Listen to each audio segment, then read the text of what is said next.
बोलिए संत सम्राट सदगुरु कबीर साहिब की जय। कबीर नामं परिणं पुनीतं युगे युगे स्वामी हरन्ति दुःखम्। दातार मुक्तं पुरुषं पुराणं चरणारविन्दं सततं नमामि। चरणारविन्दं सततं नमामि। ईशां न विद्या तपोदानं चापि न शीलं गुणो न धर्मा। ते मृत्युलोके भुवि भारभूता मनुष्यरूपेण मृगाश्चरन्ति। मनुष्यरूपेण मृगाश्चरन्ति।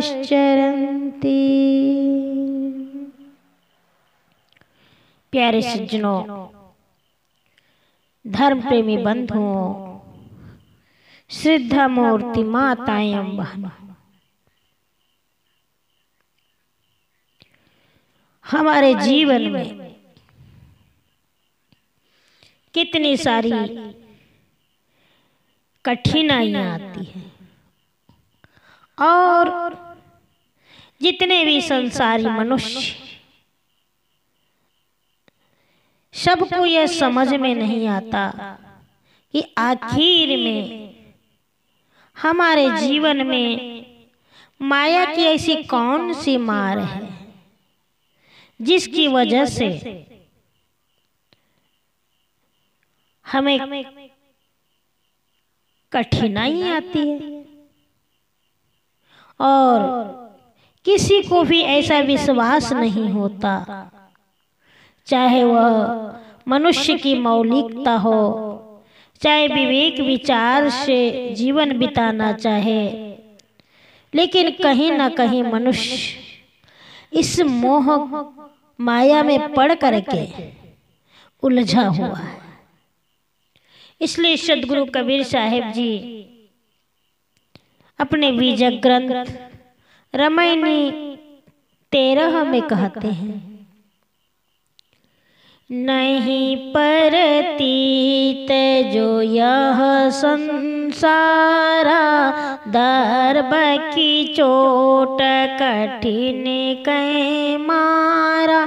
सो सो से सो जाए लुकाई, काहूँ के परतीत न आई।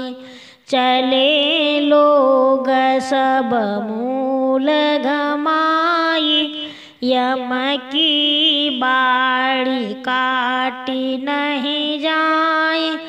आज काज जो काल काजा, चले ला दीदी गंतर राजा। सहज विचारे मूल घमाई, लाभ ते हानि होय रे भाई। ओछी मति चंद्रमा गाँव यथई, त्रिकुटी संगम स्वामी बसई। तबही विष्णु कहाँ समुझाई, मैथुन अष्ट तुम जीतहु जाई। तब सनकादिक तत्व विचारा, जैसे रंक पराधन पारा। भौ मरी याद बहुत सुख लागा, यही लेख सब संशय भागा। देखता उत्पत्ति लागुन बारा, एक मारे एक करे विचारा। मुहे गए कि काहू न कही, झूठी आस लागी जगराही। जरत जरत ते बाँचहूँ, काहू न किन्न गोहार। विष विषय के खायहूँ, राति दिवस मिली झार। प्यारे सज्जनों, संसार के जितने भी संसारी मनुष्य हैं, उनको यही समझ नहीं पड़ता कि आखिर में यह माया की कैसी मार है जो हमारे जीवन में एक कठिनाई बन करके सामने आती है। अंत में जो है तो आखिर में ऐसा किसी को विश्वास ही नहीं होता, चाहे वह मनुष्य की मौलिकता विवेक विचार से जीवन बिताना चाहे तो माया के मोह में पड़कर लोग इसको खो देते हैं। तो लोग जो हैं संसार में जितने भी हैं, सबके जीवन में जो है ये वासना का जो प्रवाह है, ये वासना के प्रवाह को कोई भी व्यक्ति काट नहीं पाते। तो इसीलिए आज जो अपना कल्याण करना चाहता है, अगर वह उसी के भरोसे में चले तो उसका कल्याण कैसे हो सकता है। क्योंकि संसार के बड़े बड़े ऐसे राजे महाराजे,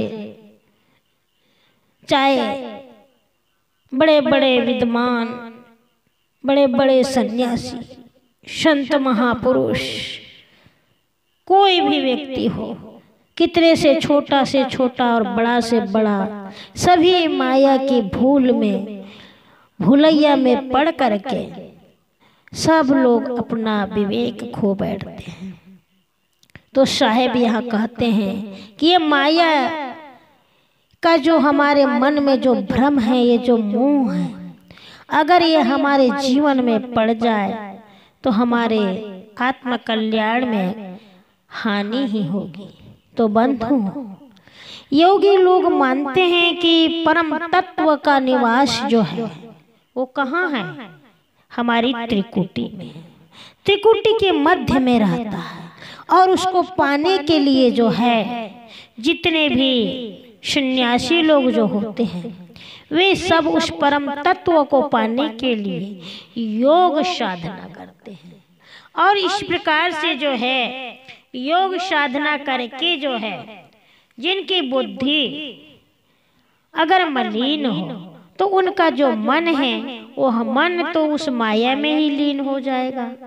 और इस प्रकार से जब मन माया में लीन हो जाएगा तो कैसे हमारे अंदर में ये भक्ति हो सकती है।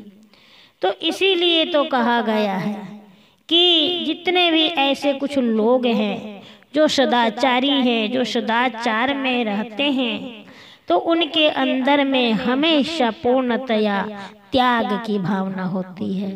तो इस प्रकार से हमें विचार करना होगा और इस प्रकार से हम खुश रहे कि हमारे जीवन में कहीं भी ऐसी कोई माया रूपी वस्तु न आए। अगर वो हमारे जीवन में पड़ जाएगी तो हमारे जीवन को वो गरीब बना देगी। तो इस प्रकार से जब जो व्यक्ति गरीब रहेगा उसको अपार धन भी मिल जाएगा तो वह उसकी कीमत को नहीं पहचान सकता। उसी प्रकार से जो है संसार में उनके अंदर में जो है जो हमारे जीवन की जो कुछ मर्यादाएं होती है, तो उन मर्यादाओं के आधार पर मनुष्य जो है उसको चलना पड़ता है। और इस प्रकार से जो है विवेक से चलने पर ही पता चलता है कि इस तत्व विचार से जन्म मरण का दुख जो है वो कभी दूर नहीं हो सकता। तो माया के मोह में पड़ कर के एक आदमी मर रहा है और दूसरा उसी में उलझन में सोच रहा है। तो बंधुओं, यह कोई नहीं बतलाता कि जो लोग इस माया की भूल भुलैया में भूले हुए हैं, इस भूल भुलैया में पड़ कर के मर गए हैं, वे क्या वो धोखे से चले गए? हमें इस बात को समझना होगा, क्योंकि जो लोग जीवित रहते हैं उनको इस संसार के जगत भोगों में भोगना पड़ता है और हमारे जीवन में जो है इन भोगों की झूठी आशा हमेशा लगी रहती है। तो इस प्रकार से जो ये हमारा जो मानव शरीर है, ये मानव शरीर में जो है यहाँ पर सद्गुरु कहना चाहते हैं, क्या कहना चाहते हैं कि दर्भ है और द्रव्य। तो दर्भ का मतलब होता है द्रव्य अर्थात धन और दौलत। जब किसी तरह इसका नाश होता है तब व्यक्ति जो है मोहग्रस्त हो जाता है। अगर हमारे पास में धन दौलत है और जब हमारा धन नाश हो जाए, हमारा धन कहीं लूटपाट हो जाए, तब उस व्यक्ति को बड़ी चोट लगती है, चाहे वह संसार का कोई भी व्यक्ति हो। तो इस प्रकार से जो है जब कोई हमारी वस्तु जो है जब नाश हो जाती है तो उस समय हमारे मन में बड़ी पीड़ा होती है, बड़ा दुख होता है और हमारे जीवन में बड़ी गहरी चोट पड़ती है। तो इस प्रकार से धन की मार से मनुष्य जो है वो रात दिन जो है वह दुखी होते रहता है, घुटते रहता है, परंतु संसारी आदमी को यह समझ नहीं आता कि ऐसी दुखदायी माया में हम क्यों आ सकता है। धन तो सदुपयोग करने की वस्तु है, मोह करने की नहीं है, लेकिन ऐसा नहीं होता। धन दौलत एवं संसार के प्राणी पदार्थ में हम चाहे जितनी ममता करें, परंतु एक न एक दिन जो है वो यहाँ से नष्ट हो जाएगी। इसलिए तो कहा गया है सो तो से सो जाए लुकाई, अर्थात जो भी धन दौलत है वह आज हमारे पास में है, बहुत है, बड़ी बड़ी बिल्डिंगें हैं, खेती है, बाड़ी है, अनाप शनाप हमारे पास में धन दौलत है, लेकिन यह धन और दौलत एक न एक दिन जो है यह नष्ट हो जाएगा, इसका अंत हो जाएगा।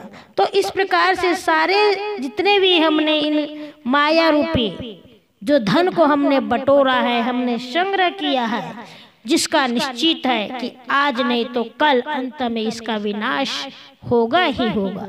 तो बंधुओं, इस प्रकार से जो है सारी उन्नतियों का अंत में क्या होता है, केवल पतन ही होता है। तो इस प्रकार से जो है इसे कौन रोक सकता है, इसका रोकने वाला कौन है? आदमी संभवतः हमेशा विनाश पर विश्वास नहीं करता। जब से हमें ये जीवन मिला है तब तक के हमारे जीवन में केवल हम कभी ये नहीं सोचते कि शायद कोई हमारे जीवन में विनाश की घड़ी आएगी, लेकिन वह घर में लगी आग को नहीं देख पाता। हमारे जीवन में जो आग लगी है उसको नहीं देख पाता। तो इस प्रकार से मनुष्य जो है, ये मनुष्य जो है हमेशा मनन करता है, चिंतन करता है। क्यों? क्योंकि उसके जीवन में हमेशा विचार, चिंतन और मनन की प्रक्रियाएं उठती है। इसलिए तो मनुष्य जो है एक चिंतनशील प्राणी है, मननशील प्राणी है। मनन का अर्थ क्या होता है? विचार करना, विवेक करना। तो इस प्रकार से मनुष्य की मौलिकता उसके विवेक में है। मनुष्य जड़ चेतन, कर्तव्य अकर्तव्य, हानि लाभ, सुख दुख, इसका जो है वह विचार करता है, निर्णय करता है, विवेक करता है, और विवेक कर ऐसा जीवन जिए तो उसके तथा दूसरों के लिए भी वह कल्याणकारी होगा। लेकिन मनुष्य जो है इस प्रकार से नहीं जीता। वो हमेशा मोह में, ममता में लिप्त रहता है और मोह ममता के कारण से जो है मनुष्य की मौलिकताएं खो जाती है। तो इस प्रकार से जो है यही मनुष्य की मनुष्यता है। परंतु माया, मोह तथा इंद्रियों की भोगों में उलझकर मनुष्य जो है अपने आप को खो देता है बंधुओं। चाहे वो कहते हैं ना कि आए थे हरि भजन को, आए थे हरि भजन को, ओटन लगे कपाश। हम किस लिए आए थे संसार में? हम तो हरि का भजन करने के लिए आए थे। ये मुहावरा जो है कितना हमारे जीवन को चरितार्थ कर देता है। हम किस लिए आए थे इस संसार में? हम जब आए थे क्या करने आए थे? हरि भजन करने के लिए आए थे। हरि भजन को ओटन लगे कपाश। तो ऐसे लोग जो हैं जो यम की बाटी कैसे काट सकते हैं? वासना क्या है? यम है, और बाड़ी उसका प्रवाह है। तो इस प्रकार से जो विवेकहीन होकर के दुनियादारी में जो पड़ेगा, जो इन सारी दुनिया के उलझनों में पड़ेगा, उसकी वासना का प्रभाव कहीं रुक नहीं सकता। तो इस प्रकार से व्यक्ति जो है हमेशा भोगी बन करके आशाओं और तृष्णाओं में जो है वह हमेशा उलझन में पड़ा रहता है। इसीलिए तो कहा गया है, क्या कहा गया कि आशा जीवे जग मरे, लोग मरे मर जाए, सोई मुवे धन संचते, सो जो बुरे खाए। बंधुओं कि हमारी जो आशाएं और तृष्णाएं हैं, ये तृष्णाएं जो हैं कभी मिटती नहीं हैं, और बल्कि हमारे सामने भोग बन करके यह खड़ी हो जाती है। तो इस प्रकार से हमारे जीवन में जो आशा तृष्णाएं हैं, इनसे हमें कभी छुट्टी नहीं मिलती। तो कहा गया है कि आज काज जो काल अकाजा, चाहे वह हमारा जो समय हो आज का मतलब वर्तमान का हो, कल का मतलब भूतकाल का बीता हुआ समय हो, चाहे वो आज का समय हो चाहे कल का समय हो, लेकिन हमारे जीवन में जो है जो ये आकर्षण हो रहा है वह हमेशा मर गया है। तो जब वो मर ही गया है तो भविष्य का हमें क्या पता? जो बीत गया है, जो चला गया है, जो है ही नहीं है, वर्तमान बीत गया अर्थात मर गया। तो जब जो मर गया है तो आने वाला हमारा जो भविष्य है उसका हमें क्या पता होगा? तो इस प्रकार से जो है वर्तमान ही हमारे हाथों में है बंधुओं। जो वह कार्य हम करते हैं जो वर्तमान समय में है, जो आज करे, इसलिए तो कहे हैं ना कि काल करे सो आज कर, आज करे सो अब, और पल में परलय होएगा, बहुरी करेगा कब। प्यारे बंधुओं, यहाँ पे सदगुरु साहब जी कहना चाहते हैं कि हमें अपने जो बीत गया है, जो समय चला गया है, जो हमारे जीवन से समय मर गया है, तो जो मर गया है, जो मर चुका है, उसके लिए हमारे लिए तो कोई चिंता नहीं रही। तो अब जो मर ही गया तो आने वाले भविष्य के बारे में कैसे पता होगा? हमें तो अभी जो वर्तमान में चल रहा है उसी वर्तमान के बारे में हमें सोचना होगा, और जो वर्तमान में हो रहा है समझ लीजिए वही हमारा अपना कल्याण है। तो आज हम अपनी कल्याण साधना कर सकते हैं। आज वर्तमान में, आज हमारा जीवन जो है वो वर्तमान में चल रहा है, तो वर्तमान में ही हम अपने जीवन का कल्याण कर सकते हैं, हम अपने जीवन की साधना कर सकते हैं। आने वाले कल के भरोसे में तो अपने को ही खोना है। पता नहीं कि कल आएगा भी कि नहीं आएगा, कौन जानता है कि कल क्या होगा। कौन ऐसा व्यक्ति है संसार का जो कल के बारे में जानता होगा। इसलिए सद्गुरु ने भी अन्यत्र कहा है कि जो कल करना है काल करे सो आज कर, जो कल करना है उसे आज ही कर ले, और जो आज करना है उसे अभी करो। पल में प्रलय होएगा, पल में कब प्रलय हो जाएगा और फिर कब करने का अवसर आएगा इसका कोई पता नहीं है।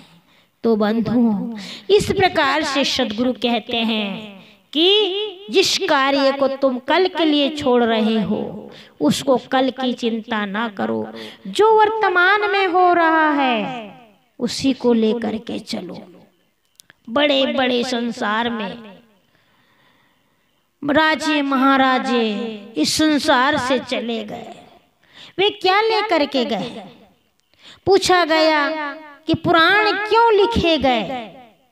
उत्तर क्या दिया गया कि जितने सूर्य वंश और चंद्र वंश के इक्ष्वाकु, जनहू, मांधाता, सगर और रघु के जो सबके साथ सब नाश हो गए, सब नाश को प्राप्त हो चुके हैं।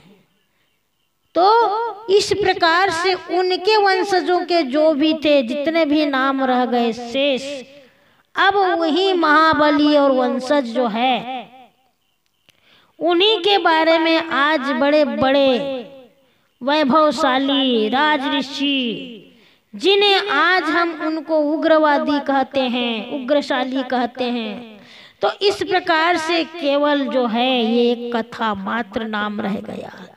बड़े बड़े वंशज आए हमारे बीच में, बहुत बड़े बड़े, जिनका नाम क्या कहा जा सकता है। सागर और रघु की कथा भी आपने सुना होगा, ययाति मनुष्य की कथा आपने सुने होंगे। कितने ये बलशाली से, कितने बड़े ये विक्रम थे, लेकिन इतने बड़े बड़े राजे महाराजे राज ऋषि जो हमारे बीच में जो कभी पहले थे उस काल में, लेकिन आज वो कहाँ चले गए। तो इस प्रकार से जो हैं इस संसार में चाहे कोई कितना से बड़ा बलशाली क्यों न हो, वह हमारे बीच रहने वाला नहीं है। तो इस प्रकार से मोहग्रस्त बने ये दीन जीव सहज ही अपनी विवेक शक्ति खो देते हैं। तो आत्म कल्याण और पर कल्याण के लिए मानव जीवन के क्षण क्षण हमारे जीवन के परिवर्तन होते रहते हैं। तो इस प्रकार से जो है ये समय मनुष्य को अनर्थकारी बना देता है, और इस प्रकार से हम जो है हम इस अनर्थकारी जीवन में केवल बक बक करके अपने हम जीवन को खो देते हैं। तो जो संसार का ज्यादा लाभ लेना चाहेगा उसकी केवल हानि ही होगी, और जो संसार को समेट करके रखना चाहेगा वह अपने आप को खो देगा। तो इस प्रकार से जो है हमें भोगों से मिथ्या आनंद की अगर हम इच्छा रखते हैं तो इस प्रकार से हम अब उस आनंद से वंचित हो जाएंगे। तो बंधुओं, इस प्रकार से कहा कि सोजन सदा आनंदा, जो व्यक्ति आनंद अगर खोजेगा उसको वह आनंद की प्राप्ति नहीं हो सकती। जिस प्रकार से नाक के ऊपर अगर दोनों भावों के बीच को अगर त्रिकुटी कहते हैं, तो योगी लोग कहते हैं कि यह इंगला, पिंगला और सुषुम्ना, इस प्रकार से 3 नाड़ियां होती हैं, इंगला, पिंगला और सुषुम्ना। तो इन तीनों नाड़ियों का जो है एक संगम होता है। तो इस प्रकार से इसको जो है क्या कहा जाता है? त्रिवेणी संगम, त्रिवेणी संगम। तो यह योगिक भाषा का एक शब्द आया है त्रिवेणी। तो इस प्रकार से योगी लोग इसको यह मानते हैं कि यह परम तत्व का निवास है, यहाँ पर ही परमात्मा का परम तत्व का निवास होता है। लेकिन त्राटक मुद्रा का यहाँ ध्यान लगाते हैं और अपने चेतन स्वरूप से प्रकट अलग कोई त्रिकुटी में किसी परम तत्व की बात है तो केवल क्या है?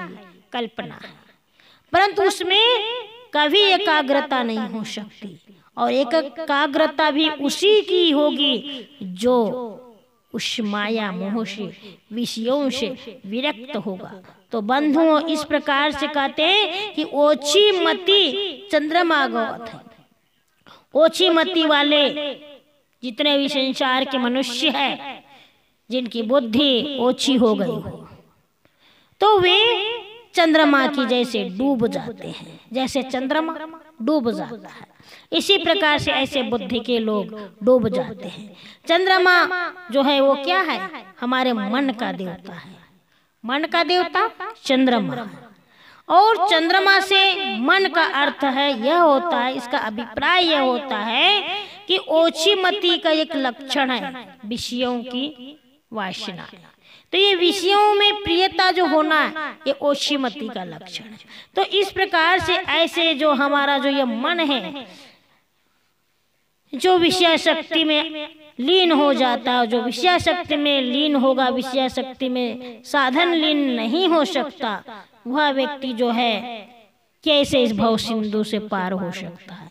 तो साहब जी यहाँ इसलिए तो कहा गया है कि कबीर मन तो ये कहे भावे तहो लगा। ये हमारा जो मन है ये कैसा है? एक है। कबीर मन तो एक है, भावे तहाँ लगाओ, और भावे गुरु की भक्ति करूं, भावे विषय कमाओ। कितनी बड़ी बात कही सदगुरु साहब जी ने। कबीर मन तो एक है, सबका मन क्या है? एक है। भावे तहाँ लगाओ, और भावे गुरु की भक्ति करूं, भावे विषय कमाओ। तो इस प्रकार से जो है यहाँ पर जो बात कही है, एक छोटी सी कथा आई है कि विष्णु भगवान ने साधुओं से कहा कि तुम पहले अष्टमैथुनों को जीतो, विषय स्मरण, विषय प्रशंसा और जो क्रीड़ा है, विषय शक्ति है, इन विषय शक्तियों को तुम देखो। तो विषयों के प्रति जो विषय संकल्प है, विषयों के लिए निरंतर जो यत्न कर रहे हैं, उन यत्नों को देखो। तो जब इस प्रकार से विष्णु भगवान ने अपने साधकों से कहा, तो इसका मतलब यह हुआ कि जब इन सभी से साधक छूट जाता है, तब उसका जो मन है वो साधना में लगा सकता है। तो प्रश्न ये होता है कि विष्णु जो ग्रस्त थे और जो सदैव लक्ष्मी के साथ में मतलब हमेशा रहते थे, तो वे साधकों को अष्टमैथुन जीतने का अगर उपदेश देने लगे तो वो उनको कहाँ अधिकारी हो सकता है। तो इस प्रकार से कहने का मतलब यह है कि ग्रस्त भी साधु को अगर उन्हें अपने पथ से भटकावे तो ये क्या है? ये केवल चेतावनी देना है। तो इस प्रकार से जो है कहा जाता है कि संसार में तीन मनुष्य, रजोगुणी ब्रह्मा, तमोगुणी शंकर और सतोगुणी हरि होई। रजोगुणी ब्रह्मा, तमोगुणी शंकर, सतोगुणी हरि होई। इस पंक्ति का अर्थ क्या होता है? सतोगुणी व्यक्ति कौन है? विष्णु है। तो इस प्रकार से कोई भी सतोगुणी ब्रह्मचर्य की राय दे सकता है। तो इस प्रकार से हमें उनका उपदेश मान लेना चाहिए। तो संसार में जितने भी सनक, सनंदन, सनातन, सनत कुमार, जितने भी ऋषि लोग आए, इनके अंदर में, सबके अंदर में ब्रह्मचर्य नियम का इन्हें पालन किया, और इस प्रकार से इन्होंने तत्व विचार को समझा। तत्व विचार का अर्थ होता है कि सत्य को समझना। तो जितने भी सनकादिक जो लोग थे, जिन्होंने उस सत्य को समझा और सत्य को समझ करके ये समझ लीजिए कि उनको इतना बड़ा धन मिल गया कि वह धन मिल जाने के समान बड़ा लाभ हुआ। तो इस प्रकार से संसार में उनकी मर्यादा भी हुई, उन्हें अपनी मर्यादा में बड़ा आनंद भी आया, और उनकी समझ से ऐसा लगा मानो कोई उनके लिए भ्रम दूर हो गया हो। तो इस प्रकार से तत्व विचार बंधनों का सर्वथा निवारण करने वाला है। यह सब कह करके सदगुरु कबीर जो है एक क्रांति की बात करते हैं और कहते हैं, क्या कहते हैं कबीर साहब जी, कहना चाहते हैं कि शनकादिकों का यह तत्व विचार जो है उनकी दृष्टि से भ्रम निवारक है। परंतु भ्रम निवारक क्या है? मूल पंक्ति में क्या कहा गया? तब शनकादिक तत्व विचारा, जैसे रंक पराधन पारा, भव मर्याद बहुत सुख लागा, यही लेखे सब संशय भागा। तो कहने का मतलब ये होता है कि इस प्रकार से उन्होंने जो व्यंग्य किया है शनक सनंदन के बारे में जो साहेब जी बताना चाहते हैं और इस प्रकार से कहना चाहते हैं, तो इसका स्पष्ट क्या होता है कि जितने भी शनकादिक का जो तत्व विचार था वह पर व्यंग्य करते हुए साहेब जी कहते हैं कि वह पूर्ण ज्ञान नहीं होने के कारण से जो भी व्यक्ति है वह भ्रम से रहित नहीं हो सकता। तो इस प्रकार से जो है मनुष्य जो है वह मनुष्य अपने विचार के अंदर, उनके अंदर में जो यह व्यापकता और अवधारणा जो बनी हुई है, जिस प्रकार से जड़ और चेतन की अभिन्नता का प्रकल्प चलते रहता है, तो इस प्रकार से शनकादिकों और उपनिषदों के जो तत्व विचार की गहराई को हमें जानना है। आत्मा क्या है? व्यापक है। और इस प्रकार से जो यहाँ पर शब्द का जो अर्थ होता है वह महिमा परक है। तो इस प्रकार से महिमा परक और वस्तु परक दोनों में कुछ भेद होता है। तो एक आत्मा की व्यापकता के अवरोधक अन्य आत्माएं तथा जड़ तत्व है। तो संसार में कोई भी परिनिष्ठित वस्तु जो है वो सर्वव्यापक हो ही नहीं सकती। यदि एक परिनिष्ठित वस्तु सर्वव्यापक होगी तो दूसरी किसी जड़ चेतन की सत्ता होगी। इस प्रकार से जो है ये प्रवहमान जो है यह जगत होगा और जड़ चेतन की जो अभिन्नता की जो धारणा है वो अविद्या मूलक है। तो इस प्रकार से कबीर साहब जी इस बात को समझाना चाहते हैं कि यहाँ पर जो है दो जाल बिछे हुए, पहला जाल खाणी जाल और दूसरा जाल क्या है? बाणी जाल। तो इस प्रकार से खाणी और बाणी दोनों जालों के साथ साथ हमें इस मार्ग को परखते हुए चलना होगा। यह उनकी एक पारक दृष्टि है। तो इस प्रकार से पारक ज्ञान से इस मोह माया की अविद्या में जो पढ़ करके जो व्यक्ति मर रहा है और वह दूसरा उसी में फंसने के लिए सोच रहा है, तो इससे तीसरे व्यक्ति का कल्याण कैसे हो सकता है? तो ये संसार जो है, इस संसार से सबको जाना है बंधुओं, चाहे कोई भी व्यक्ति हो। किसी का अपना माना हुआ कुछ भी नहीं बच सकता।